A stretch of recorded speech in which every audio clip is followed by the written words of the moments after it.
हम इस समय खड़े हैं भानुभक्त समिति के कार्यालय में, जो इनका क्लब भी है।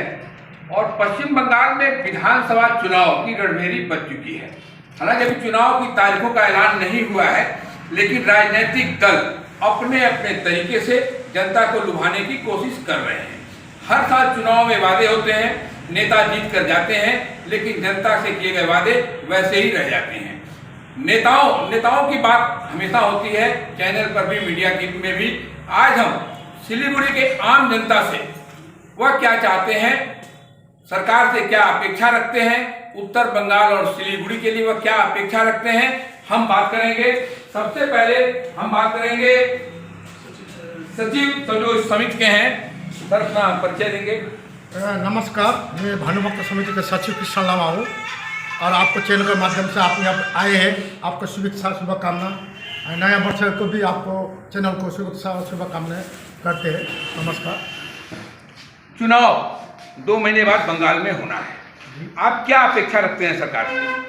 अब चुनाव तो ऐसे भी 2 महीना 2.5 महीना है, नया सरकार आने का, कोई भी सरकार आने का 2-2.5 महीना है।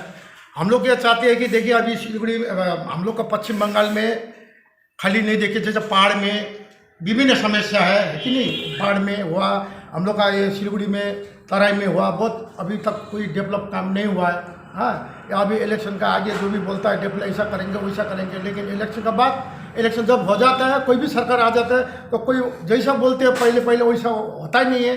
हाँ, जैसे अब हम लोग का गुरुम बस्ती में देखे 3 नंबर वार्ड में इतना अच्छा, माने एसएमसी में हम लोग का 47 ना 47 वार्ड है।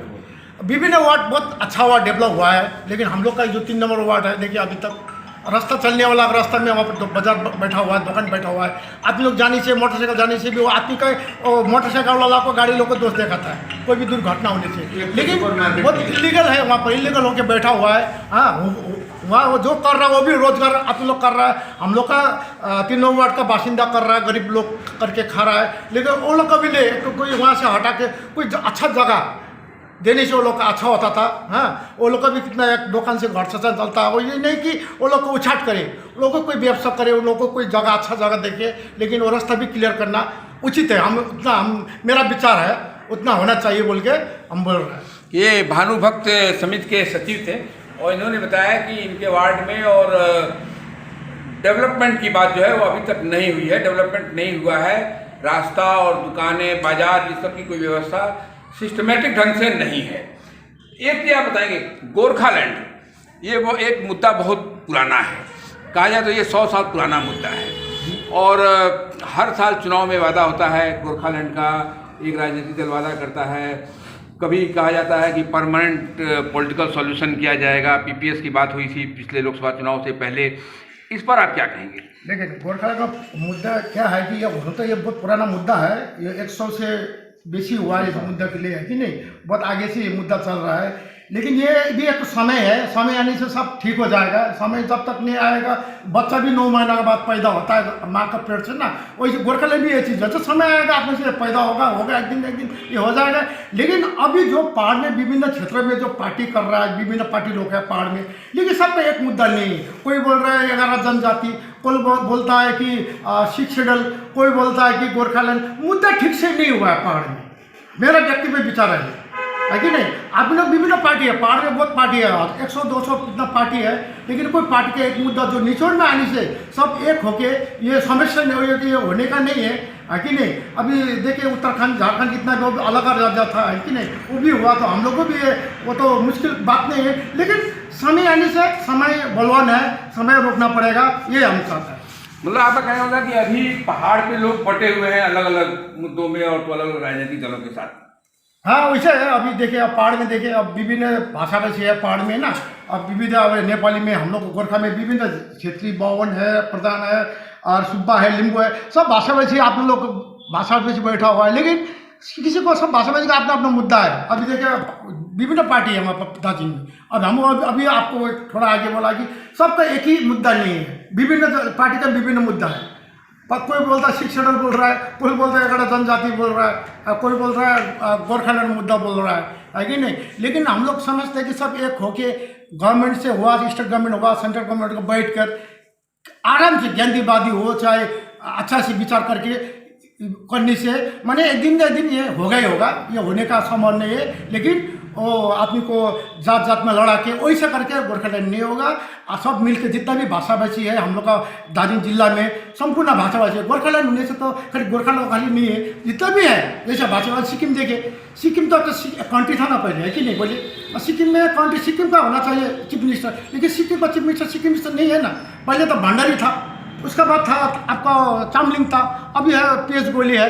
लेकिन विभिन्न भाषा भाषी हुआ है ना, सिक्किम में तो कोई सिक्किम का चीफ मिनिस्टर नहीं हुआ है। हो सकता है गोरखालैंड होने से भी हम लोग को गोरखा चीफ मिनिस्टर हो गया बोल के तो कोई गारंटी नहीं है। हो सकता है हम लोग का भाषा भाषी मंडल भी हो सकता है, क्या बोलता है बैनर्जी भी हो सकता है कि नहीं, सब भाषा भाषी हो सकता है। लेकिन एक तो राज्य होने से तो अच्छा ही होगा। अभी बड़ा बड़ा राज्य लोग फाड़ के 200 कंट्री राज्य हो गया, वैसे भी हम लोग को देने से अच्छा ही होगा। यही हमारा विचार है।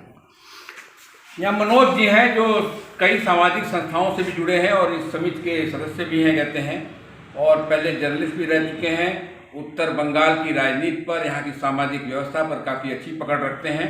हम इनसे पूछेंगे कि चुनाव में मुद्दा उत्तर बंगाल के लिए क्या होना चाहिए। एज ए जनरल पर्सन जो बोलेंगे, जो चुनाव का मुद्दा एक ही होगा, जो विकास की बात होना चाहिए और गरीबों जो मिडिल क्लास फैमिली है उनको जो नौकरियां नहीं मिल रही है, काम नहीं मिल रहे हैं, उनके लिए सोचना चाहिए।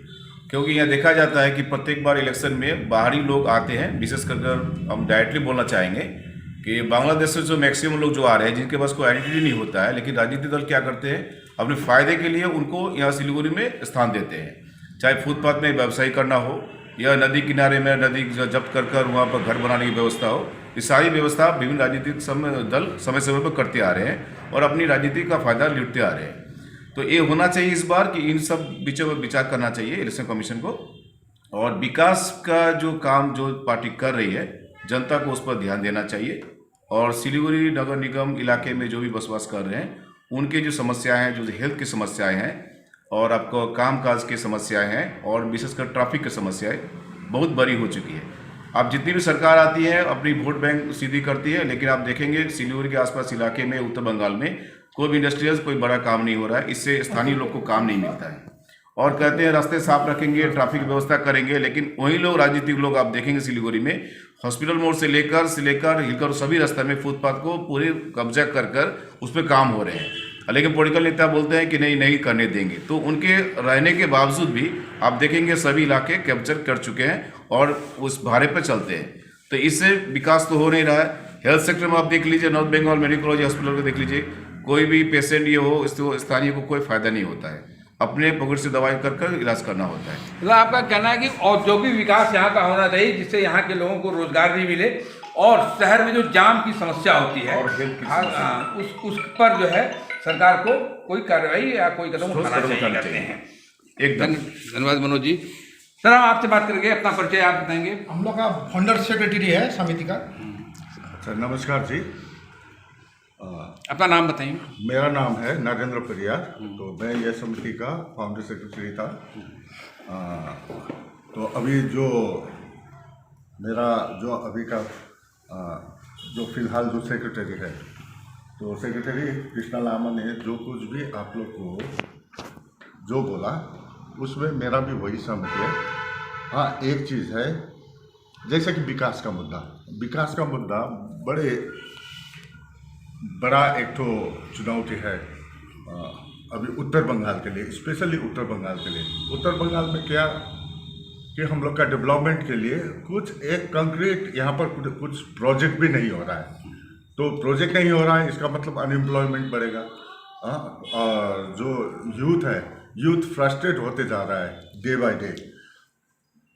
हालांकि उनके पास डिग्रियां है, अच्छा उसके पास क्वालिफिकेशन होने के बाद भी उसको सही तरह से उसको नौकरी नहीं मिल रहा है। और नौकरी करने का तो उसको लगता है कि वो लोग अब ज़िंदगी में नौकरी नहीं मिलेगा, इस तरह से वो परेशान अभी सब लोग हैं।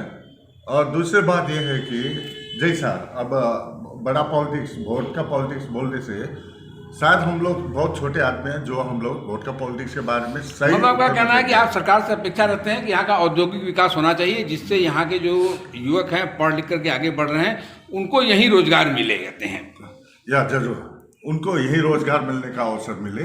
और इसके साथ में और एक चीज़ है कि यदि मैं पूरा देश भर का वोट पॉलिटिक्स के बारे में कुछ भी नहीं बोलूँ, एक तो चीज़ तो बोलना चाहता हूँ कि सिलगुड़ी, जैसे कि सिलगुड़ी हम लोग 40-50 वर्ष आगे जैसे देखते थे, जिस तरह से इधर उधर जिस तरह से आदमी लोग मैला कर रखता था जगह को, वो चीज़ तो अभी बहुत दूर, मतलब हम लोग का साफ सफाई का ध्यान तो रखा जाता है, मगर इसी का कंपैरिजन में जो और दूसरा टाउनशिप है वहाँ पर शहर में बिल्कुल अभी साफ सुथरा के ऊपर में ये जो हम लोग का कॉरपोरेशन है उसी तरह का कॉरपोरेशन वो लोग बहुत ध्यान दे रहा है। तो इसी तरह ध्यान देना चाहिए सिलगुड़ी में भी। सिलगुड़ी में जैसे कि अभी कृष्णा लामा ने बोला, जो चीज़ कि हमारा यहाँ पर रास्ता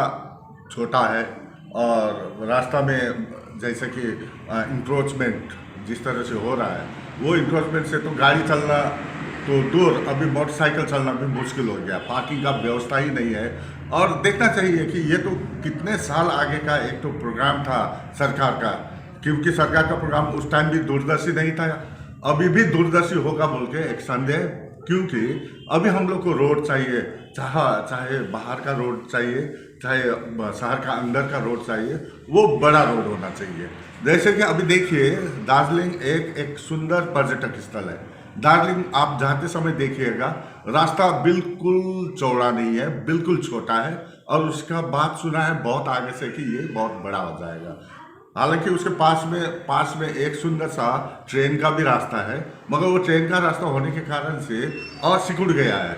अभी रास्ता बढ़ाने का एकदम हाइट है, उसको बढ़ाना चाहिए, नंबर 1। और नंबर 2, यहाँ से जाते वक्त दार्जिलिंग कितना सुंदर पहाड़ है, ग्रीनरीज है, ये है वो है, यही सोच के तो हम लोग जाते हैं दार्जिलिंग में। जब दार्जिलिंग जाते हैं तो रास्ते में दिखाई देता है पूरा वहाँ पर जितना भी इसका ये जो पुराना टीना प्लास्टिक्स वगैरह का पूरा बाहर में डिस्प्ले करके रखा हुआ है। मतलब सड़क और अतिक्रमण, हाँ जी, ये दो बड़ी समस्या है यहाँ पर। ये बहुत बड़ी समस्या है।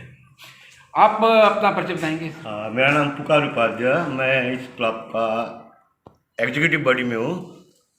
मेरे हिसाब से इस इलेक्शन में मैं सरकार से यही निवेदन करना चाहता हूँ कि इस सरकार की जो स्कूल है उसको थोड़ा सुंदर बनाना चाहिए, क्योंकि जिस तरह का एजुकेशन स्कूल में गवर्नमेंट स्कूल में देता है, हम लोग ने बच्चा को उस स्कूल में डालने नहीं चाहता हूँ, क्योंकि उस वहाँ पर एजुकेशन सही हिसाब से नहीं हो रहा है। इसलिए हम लोग को मजबूरन प्राइवेट स्कूल में देना पड़ता है। और प्राइवेट स्कूल में इस तरह का प्रेशर है, जैसे अभी का लॉकडाउन में स्कूल में कुछ पढ़ाई नहीं, ऑनलाइन है, और फिर भी गवर्नमेंट इस विषय में कुछ नहीं बोल रहा है कि पेरेंट को चाप दे रहा है कि फुल फीस देना पड़ रहा है, जबकि स्कूल में स्टूडेंट जा ही नहीं रहा है, ऑनलाइन पढ़ाई हो रहा है। ऑनलाइन से एक तरफ से तो सही है, लेकिन दूसरी तरफ से बच्चे के भविष्य में और दूसरा चीज़ बच्चे के आँख में प्रॉब्लम आ सकता होगा मेरे विचार से।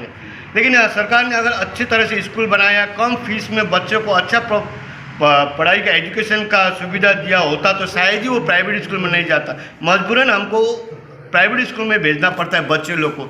इस तरफ भी सरकार ने थोड़ा सा ध्यान देना चाहिए था मेरे विचार से। मतलब कोरोना ने एक सबक ये भी दिया है कि प्राइवेट स्कूल अवैध वसूली करते हैं, जरूरत से ज़्यादा पैसे लेते हैं कहते हैं, और उस हिसाब से शिक्षा नहीं देते हैं। हाँ, सरकार को सरकारी स्कूलों पर ध्यान देना चाहिए जी।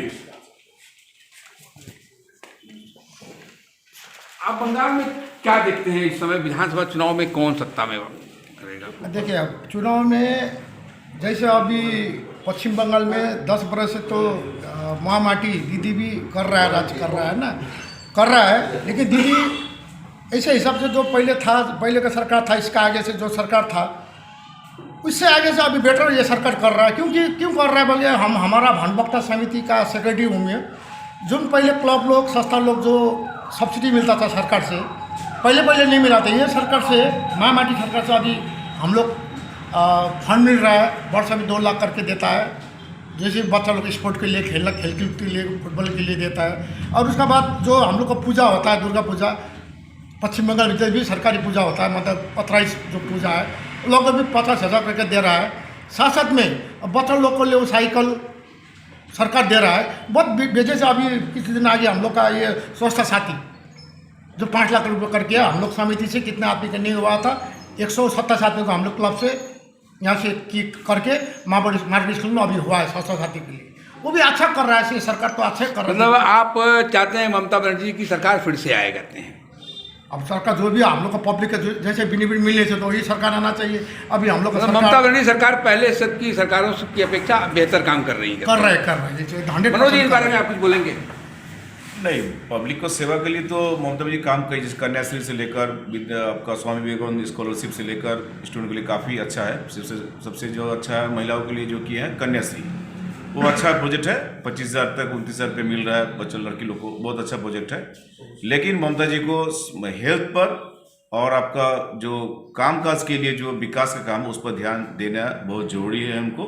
और उन्होंने पिछले कुछ दिनों में जो घोषणा इस तरह से की है कि सरकारी स्कूलों में बढ़ोतरी की जाएगी, सभी विभिन्न भाषा भाषी को स्कूलिंग किया जाएगा। यदि सही में वो वास्तव में ये प्रतीत होता है कि हाँ सही में वो कर पाएंगी तो बहुत बेटर होगा सबके लिए और सोसाइटी के लिए बेटर रहेगा।